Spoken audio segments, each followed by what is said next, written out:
Fire hydrants are a critical part of any fire department, but in Pequot Lakes, cold weather and rural areas make having fire hydrants more challenging.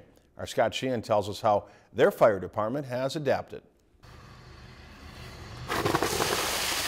Fire hydrants. They're important to have to fighting fires. In Pequot Lakes, rural areas and cold weather make it challenging to be able to rely on fire hydrants all the time. But the few hydrants in our area are regularly checked and loaded. As long as our water tower is full, we're hoping that there's plenty of water in the system. As far as the hydrants, making sure they're operational, we don't test them, the fire department. We have a water department here in the city of Pequot, and they actually go out and test them. They flush the hydrants twice a year. They do it in the spring and they do it in the fall.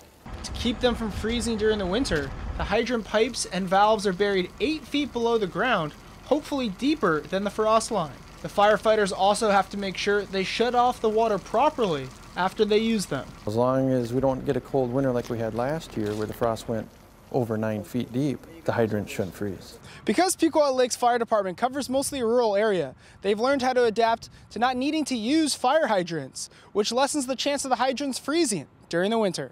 Only 1 square mile of our district has hydrants in it.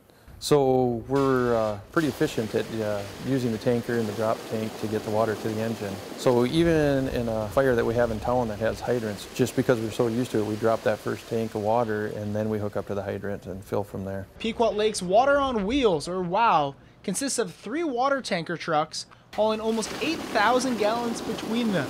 And that's not including the fire engine's 1,000-gallon capacity. With that much water power, there's little need to worry if you don't see a fire hydrant. Scott Sheehan, Lakeland News. And as part of Fire Prevention Week, Brainerd's Fire Department will be holding their open house tomorrow night to showcase what they use to fight fires. If you've enjoyed this segment of Lakeland News, please consider making a tax-deductible contribution to Lakeland Public Television.